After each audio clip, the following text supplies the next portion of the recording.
Hi guys, and welcome back to Pass and Move. And for today's episode, we will be taking on Barcelona in this tactics and team guide. Now normally I try to cover as much as possible, of course, but I want to try and limit these videos to a shorter amount of time than I normally spend on them.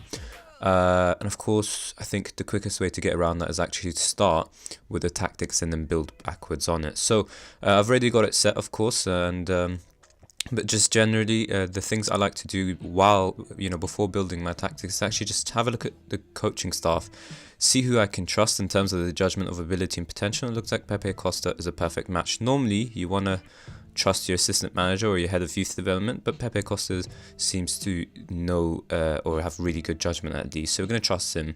Next thing to do is actually go on team report. You can obviously look at your strengths and weaknesses. So as you can see, we have an overall depth issue. It even mentions defense and attack, but I think overall is probably right. And apparently we don't have a really good jumping reach squad, so probably keeping the ball on the floor would be of essence. So yeah, then you go into squad depth and you just go on, show all current ability, not potential. You want to try and see who your best players at the squad right now. Formation, you don't have to set it on for any formation, just go on all positions so you can try and make a formation where it includes all your best players in the squad. And of course, you want the opinion of the man we mentioned before. So since the manager is definitely decent enough, but if you want to go and trust Pepe Costa, then there you go, you can see how the players play. So, yeah, so you just have a look here. You can pretty much take this Barcelona side in whatever direction that you want. I'm going to be suggesting a bit of an unusual formation in truth. But I feel like with some clubs, you do actually have to keep in mind that they have a general way that they like to play. So if you have a look at the club issues, I think it will be under. We're supposed to play possession football, attacking football, and make high-profile signings. So you do have to keep these things in mind. Of course, it's not, a huge issue, but let's say if you're underperforming and then you're still meeting this philosophy, then the board might hold on to you a bit longer. But if you're underperforming and not playing the way they like you to play, then it's going to be a bit of an issue. It's just something to keep in mind, but don't make it define how you play. So yeah, if we go back and have a look, there is a couple of ways you can really take it. Messi and Suarez, the strikers, are very interesting. I think generally you should try and build your squad on players who have really high star ratings, of course, and then everyone else can come around it. You can also try and squeeze your best 11 players into the same formation. That's very doable too. But of course, you can also decide which players I want to build my tactics around.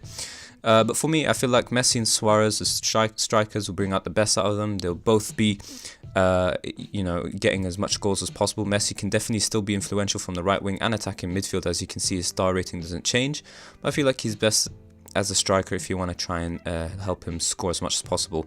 There's also a bit of an issue with Messi that we'll talk later on, but yeah. And, as you can see from the wingers, you don't have too many wingers, unfortunately, that can actually perform a job. You got a bunch of 2.5 rating stars players, but you want to try and aim for 3 stars, and on the right wing it's only Dembele who meets that requirement. Attacking midfield, it's Messi and Suarez are top. You got Iniesta, who's aging and losing his pace and whatnot. Rakitic is another one, but he plays better in central midfield anyways. And then Arda Turan is an option that you can consider, but for me, attacking midfield is not going to make it. And then, yeah, you can pretty much just see what other ways you can play. I think you could possibly play a 4-3-3, but again, that relies on the wingers. You can probably get away with a 4-2-3-1 as well, but it means sacrificing other places. That's just kind of how it is when it comes to squad building. There's always somewhere that you need to sacrifice. So if we go into tactics, you'll see that I've chosen a strange formation of a 4-2-2-2 DM narrow. So my feeling is that, like I mentioned, you don't have amazing wingers, so I don't feel there's a need to do that. Your attacking midfield talent's really just Messi and Iniesta, and we mentioned Iniesta who's aging, losing his pace and all that sort of business. Right now he's decent, but I feel like it makes sense to just drop him deeper, and that way you can elongate his career at the club. You got Messi, as we mentioned, as a striker. I feel like him and Suarez together will make a very, scary attacking talent striker partnership. And yeah, we've picked trequartista for him because obviously it brings out the best. You've got agility, you've got vision 20, you've got flair 20, decisions 20, anticipation, composure, passing, technique, first touch, even finishing and dribbling is all included. And Messi's issue that I was talking about earlier is his work rate is 7. So even if you play him in any other formation, in any other tactic or role, his work rate will be quite poor. So I don't want a winger to be playing as a trequartista because then I still need him to do some type of work.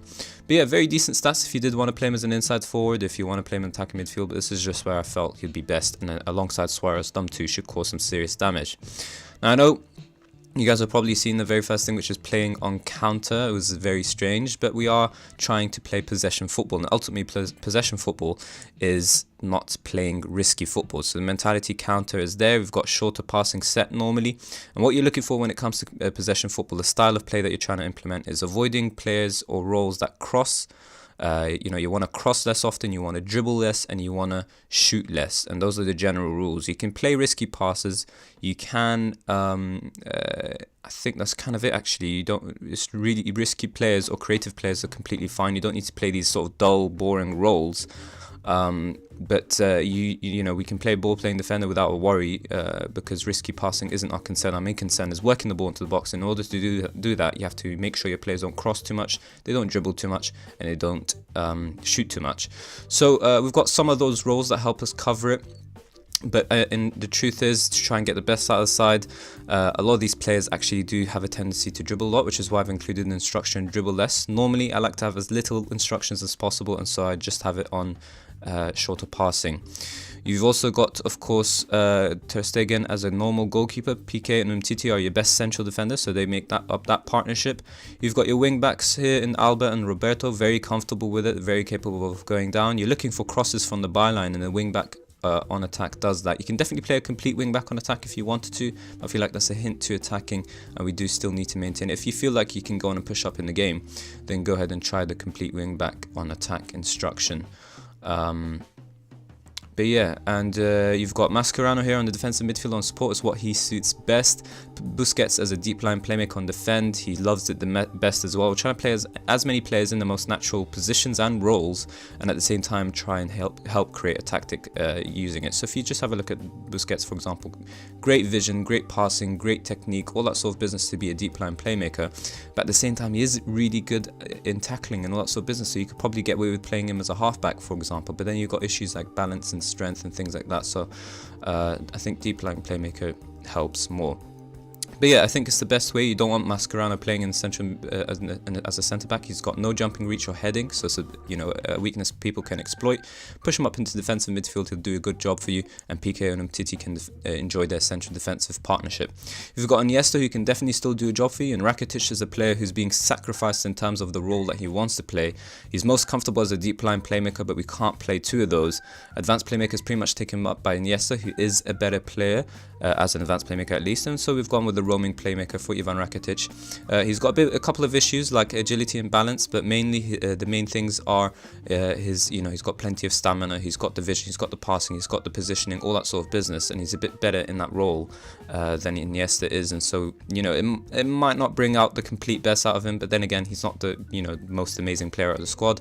Most important thing is Messi and Suarez is a complete forward on attack. So when it comes in terms of what type of partnerships you're looking for, when it comes to possession football, you're looking for mixed type of partnerships, direct partnerships and overlapping ones. So we've got the overlapping ones here. Defensive midfielder and the wing back's going to overlap him. You've got the wing back here overlapping the defensive midfielder here too. And then when it comes to direct partnership, you've got Messi and Suarez, who are as direct as possible. Messi playing the supporting role and Suarez just running in. Hopefully Messi can find him consistently. So as you can see, we kind of don't really have any real weaknesses in the formation and the analysis, at least. It's just high up the pitch here where we don't really have much width, but again, we're playing possession football, so it's not a huge issue, and our wing backs should get fairly high anyways. But again, like I mentioned, you are playing two defensive midfielders, so don't worry about being too attacking. I'd reckon you should start with wing back on attack and then move into complete wing backs on attack. So here you go. This is, I think, your best 11 players squeezed into the best formation. It's not, of course, Barcelona's most natural formation, or it's not really the formation that most people are accustomed to. In fact, I've never really played with this formation, but it just seems to bring out the best out of Barcelona, and considering you don't have too much depth to these players, it just makes sense to try and squeeze in as many of them in the same starting 11 as possible. But if you ask me, you do still need to work towards a type of tactic and formation that helps achieve the the club philosophy, as we mentioned earlier, which is playing attacking football and possession football. So when it comes to that, you do want to play something like a 4-2-3-1. Defensive midfielders, I feel like, give you a bit more cover, but you can definitely go with the central midfielders. But just to give you a quick idea of what I'm looking for, to play attacking football is normally shorter passing, playing on control or attacking and using the offside trap is where what I like to do. I normally like to have complete wing backs on attack. Just to give you a quick idea of the type of roles or formation, the tactic that you want to eventually build towards. So if you play a ball playing defender here, you want a deep line playmaker on defend here, a roaming playmaker here, shadow striker, complete forward on support, an inside forward here. You can even have another inside forward here, but you can also go with the advanced playmaker on support role. I feel like this is a very good, solid formation, solid tactic, and good all-round movement where you'll keep possession but also be attacking in the way the club want you to be. You can definitely move these two up, and as you can see, it gets rid of that red in the central midfield, but bear in mind that you would have to tell Mascherano to mark the attacking midfield strata just in case, because your opposition will definitely try and take advantage of this space here. And of course Busquets, you would want to tell him to be a bit more defensive than a typical roaming playmaker. There's still someone who needs to do the dirty work in midfield, so we'll let Busquets do it. And that's kind of it. So as you can see, a lot of these players are not playing in the most natural roles or positions either, and so that's why I just decided not to go with that. And of course, in terms of depth, we don't have great players there anyways, and so I felt this was better. But anyways, if we go have a look at squad, we can actually try and give you some advice on, you know, who to sell, who to move on, areas that might need some investment in. So in general, no depth, like we said. So let's just try and not let anyone who's at the club at the moment. So normally I like to have a starting 11 of you know, quality leading star or world-class players, and then a backup 11 of youngsters with potential. So just about everyone in the starting 11 here is good enough to be leading in the division, I think. We'll have a quick look at them one by one, but of course the players who are included are your first choices, and the backups are supposed to be youngsters with potential. So if we have a look at Mark ter Stegen, leading player in the division. Actually not trusting the right guy. Where's he? Pepe Costa. There you go, leading. You got Jasper as well, who's just a good player, so you could do with a better backup than him. I think he's been at Barcelona for a season, so you could probably get rid of him now. I think he's a hint worth more than he's gotten less value. That's great. But either way, I think you should move him on and bring in a youngster who can actually compete with ter Stegen. The likelihood is that Jasper would never actually be your first choice goalkeeper if it ever came to that. So you got three right backs in Nelson Semedo. You got Roberto as well as a right back. He's a good player as well. Alex Vidal, a good player too. So there's a couple of options here. You could really honestly play any of these as your first choices. Normally I would suggest trying to bring in the leading star world-class player like I mentioned for the right back, but in general full-back spots are very tough to find leading players, and when you do find them, they cost a ton of money. Like someone like David Alba, for example, you'd spend probably 80 million trying to bring him in, so sometimes it's not worth it, and you have to hope that your right backs are actually good enough. But yeah, you got three of them. If you sell off one of them or even two and bring in a youngster with potential, actually you do have a youngster and potential in Semedo, so maybe you can trust Roberto for now and help Semedo become a leading player, and just get rid of Vidal and invest that money elsewhere where it might be needed. So another area that might need more serious attention is actually the central back spots. So you don't actually have the numbers required. If we mentioned 2 players per position, you've got 2 centre backs, so that means 2 centre backs in your formation, so you need 4 overall. You've only got 3, so if you sold, you know, Vidal, Semedo can't play as a centre back, can he? No. So if you sold Vidal, for example, brought in an actual youngster with potential in terms of the centre back role, then that'd be decent. You got Gerard Piqué, who we mentioned is leading player. Samuel Umtiti as well as leading, so that's a perfect partnership. But in terms of depth, again, Thomas Vermaelen, not good enough. He's got problems with injuries. He's only considered a good player. If you move on and bring in a youngster with potential, you have a better balance in your squad. Left backs, you've got Jordi Alba and Lucas here, and I think that's pretty much the perfect partnership. Jordi Alba's a leading first division, so it's kind of balance that you want to reach towards. And Lucas Digne, he's a good player for most first division sides, and he can improve as well. So this is the kind of balance that you want in your squad. Lucas should know that he's a rotation option. There you go, he does. And he should be aiming for the first team spot, but Jordi Alba knows he's a first teamer, he's a leading player, and they'll have a healthy competitive nature there that you can still rely on Lucas when necessary, but you will be choosing Jordi Alba more often than not. So in terms of your central midfield, you do have a couple of issues here. You've got the numbers, actually you don't even have the numbers. You've got 6 players. It's a bit of an issue because you do have wingers, but they're just not good enough because we mentioned about their depth, and you do have attacking midfielders, but again we're not playing attacking midfielders, but again it's depth issues as well. So someone like Arda Turan, you could just move on and not be concerned that he's an attacking midfielder and you don't have a spot for him. Gerard Deulofeu, he's decent, he's a good player for most first division sides and he has potential. If you retrain him to be a striker, you probably have better luck, but again you don't have to worry too much. You could probably move him on. I think they've just bought him in, Barcelona, though, if I'm not mistaken. Yeah, so it's another problem that you just have to deal with. But yeah, it's a you know, the formation that we went with is actually the best strength out of your squad. So if you have a look at these players here, Mascherano, for example, leading, Busquets leading, you've got Iniesta leading, you've got Rakitic leading as well, Messi of course world class, Suarez world class. So this is the best way to bring out the best out of them all. I think, you know, Dembele is a winger who has a ton of potential. He's a wonder kid, so he's actually the player that you should be worried about most. But again, if you retrain him into being a striker, he could possibly do a very decent job for you. That's, you know, he's the only real concern that you should have, because Dembele is the only real youngster with potential, or the real player who you don't have a spot for in the squad currently, but is you know, someone that can be a top player for you.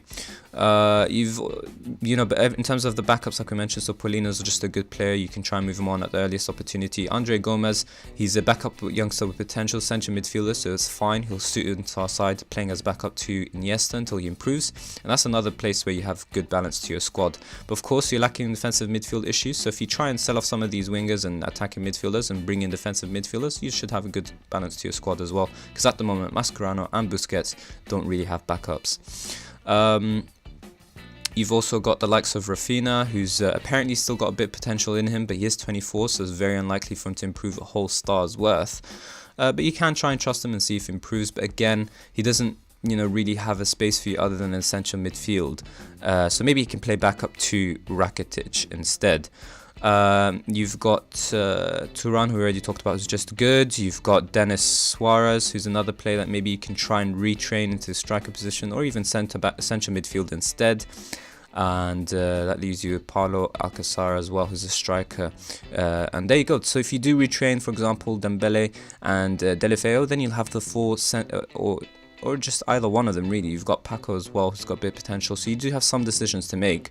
But Messi and Suarez are your first choice strikers, and your backups you can keep someone like Paco, who's decent as a complete forward on attack, but maybe Trequartista is the role that we have available for him at the moment, and you can also consider you know, playing Deulofeu there, or actually Dembele, sorry.